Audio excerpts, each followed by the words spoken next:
And we could have all this, and we could have everything, and every day we make it more impossible. What did you say? I said we could have everything.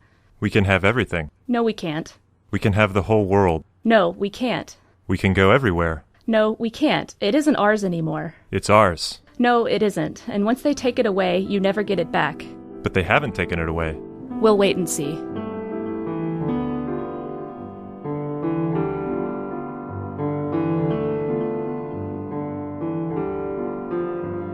Hey, this is David. Hi, this is Stephanie. And this is Nick, and welcome to another episode of the Books of Some Substance podcast, where we're continuing Hemingway Short Story Month, where this time we're talking about Hills Like White Elephants, which is basically a very short story about a man and woman discussing an abortion while not actually mentioning it directly as they're waiting for a train. So Steph, to start us off, this story is written in 1927. How does this kind of line up in the whole topic of abortion and discussing it and being able to mention it in just the general time frame of things?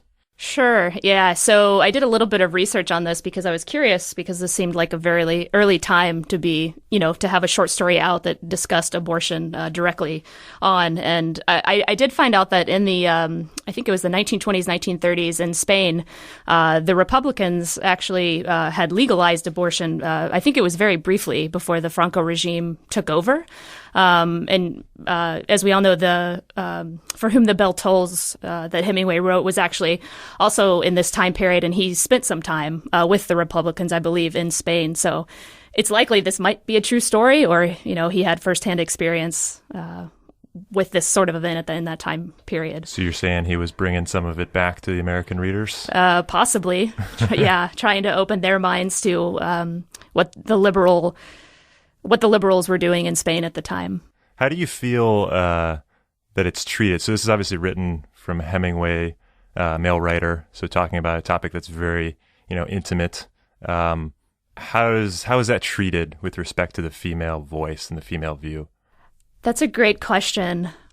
I felt that the male side of the in the story was somewhat manipulative about it, actually. I'll give you a quote, for example. So he tells her, "You've got to realize," he said, "that I don't want you to do it if you don't want to. I'm perfectly willing to go through with it if it means anything to you." So she asked, "Doesn't it mean anything to you? We could get along." And he says, "Of course it does, but I don't want anybody but you. I don't want anyone else. And I know it's perfectly simple." So there's multiple times where he mentions that that it all is very perfectly simple, and that, yes, he'll go along with it if she wants it, but here's how I really feel about it, in that I don't want to go along with it.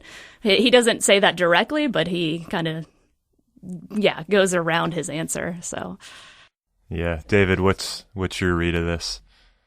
The man in the story is definitely manipulative. In Hemingway writing the story that brings you to see that, like, I don't think you sympathize with the man so much as with the girl. And the fact that she is called a girl and not a woman throughout the story gave me pause as well. Almost as if he's setting up a sort of power dynamic between the two, and his sort of constantly pushing the conversation to this one thing when she wants to think or talk about anything else but that.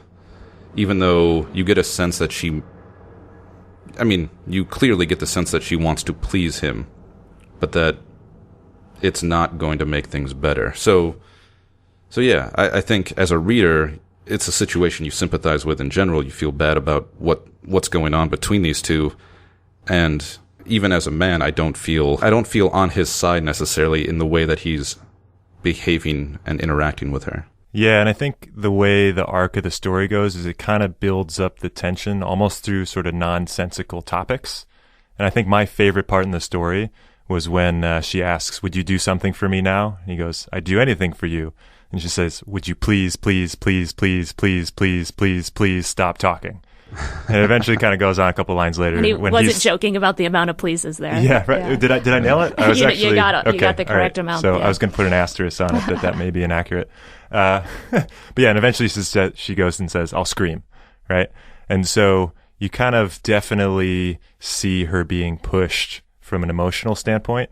And I think that's kind of maybe part of the point of this, is that even though, it's in potentially a more progressive area where this is more of a topic for the public, it's still a thing that has this very difficult tension and dynamic, and it's still something that the male is trying to dominate and direct, and kind of showing how fucked up that is. But I've also read it, I've checked out different perceptions of the ending of this story, and there's still people who are arguing over whether or not it was his choice or her choice to go ahead and get it. And so I'm kind of curious what your guys' read of the ending was, because it kind of leaves it a little bit ambiguous as to who really made the final decision. Did she sort of give in to this pressure, or did she sort of authentically herself decide? Well, I think maybe it's just my own philosophy on things, but whether or not she gives in or doesn't, she still makes the choice. He can influence and manipulate, but she still makes the choice, regardless. Yeah, I agree with that. And I think by the end of this short story, they were both characters were probably so drunk they didn't know what they were doing. Exactly, to be fair. True. Which is why we're drinking red wine right now, exactly. Just to try to get in the zone. Well, I think that was part of it, too. There was a moment when she asks for more alcohol, and it seems like he's about to say something. She says, "Could we have another beer?" And he says, "All right, but you've got to realize," and she cuts him off, "I realize. Can't we maybe stop talking?" And then it goes from there. And even though alcohol fetal syndrome wasn't really a medical term, people knew at this time that alcohol would have an effect on a pregnancy. Right. It's almost like she's as they're sitting there in this sort of Sartian hellscape between train tracks, just waiting for something to happen. Yeah, there's a visual metaphor in there, by the way. Exactly. It's a purgatory of some sorts. Hell is other people. Yeah. Oh, I like that. But you get this sense that she's sort of already committed to going through with it, and whether or not, I think the key idea is whether or not she commits to doing it because of him or because she actually wants to go through with it. And I think you see that through her continued desire to drink. Because she's the one that first brings it up from the beginning of the story. She wants something to drink. And I think that's a sort of subtle thing that Hemingway does. That's true. I didn't actually think about that. And there was one section, I think it was maybe 2/3 through the story, where she says, "Then I'll do it because I don't care about me." To me, that means she did want it. That she did. Like, I think her happiness was maybe being pregnant. But the fact that she's kind of being selfless about it and allowing him to make the decision because her feelings don't matter, then yes, they're going to go through with it. Because it's not about her. It's about their relationship and making sure he is happy and that they can both have the world together again. But just what you said right there makes me feel like that was way messed up. It is. Exactly. Yeah. That's what I mean by the manipulation. Yeah. Yeah, this one's tricky because I struggle a bit. I think a lot about the separation of author and character, because Hemingway is certainly associated with a lot of heavy masculinity and all that. But sort of in the same vein as the Philip Roth podcast you guys did a little while ago, one of the things that I personally got out of that book was just sort of showing a character and what happens when somebody sort of pushes things to an extreme. And so one read of this, I was kind of maybe a little bit mad at Hemingway for having this kind of forceful male presence in this topic that I felt should be a little bit, more delicate, if you will. But the other hand, I think he's showing that, something as simple as, even if this is legal, or even if we get to this point in society, it's still a thing that can be dominated by the gender dynamics of a relationship. And isn't that kind of problematic itself? I don't think Hemingway glorifies this male dominant behavior in the story at all, actually. I think as a reader, you can't not see him as manipulative and pushing something on this, again, a girl, as he describes her.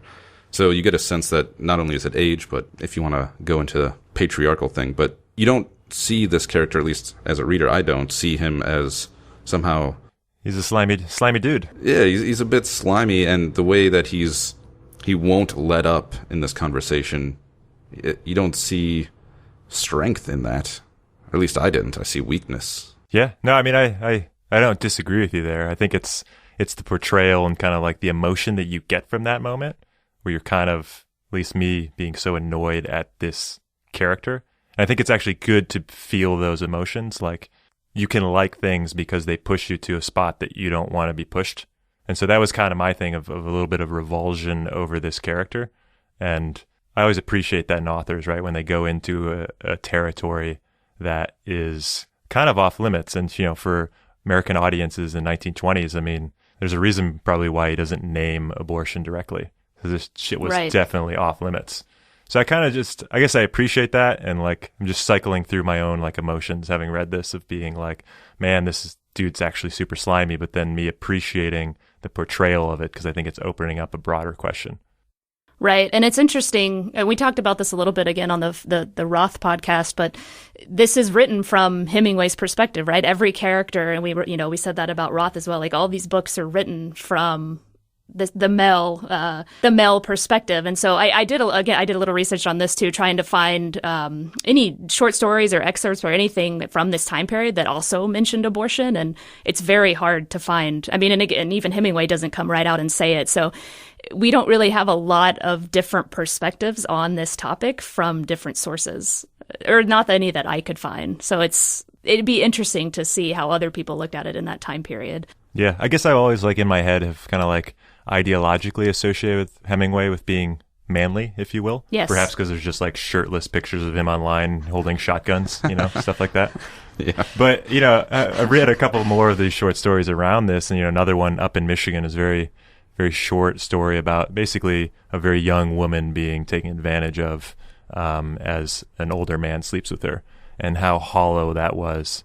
And I'm starting to see that there's this thing that maybe to me never bubbled up for Hemingway, but he's actually characterizing a lot of the dangerousness and the shitty parts of masculinity through some of these stories. And ultimately, I'm very appreciative of that. And it's kind of rewiring some of my perceptions of him. And again, a lot of that may have just been influenced by my recent Google image searches. No, it would be interesting to see Hemingway alive in the Me Too movement. It's true. Yeah. I think the only thing that I can reiterate is, and something both of you touched on, is the similarities between some of the Roth aspects and the Hemingway, their masculinity, and how you go into it perceiving it to be one thing and you see the critiques that they make about it. For me, that was also a bit of a realization coming into Hemingway after talking about Roth. Nick, you and I talked about this, about maybe it might be too masculine heavy. Mm-hmm. But both, I think, they're not, like the stories we've read, you don't really see a lot of glorification, I've already said that word, of like this strong masculinity. You see a lot of weakness. It certainly is different than the, I think, especially now, contemporary perception of Hemingway as an author and what he writes about. Yeah, they're definitely kind of warnings in a way. And I think, given the time period, right, where 1920s writing, I mean, not a lot of woman voices. It's almost like, was he sort of trying to bridge the gap between making sure different topics were more equally represented by showing kind of the disgusting underbelly of a lot of male behaviors. And maybe that's too elevated for Hemingway. Could be. Yeah. But, I think there's a fraction of that in here, maybe. Or maybe we just read it in it. Who knows? Yeah, it's true.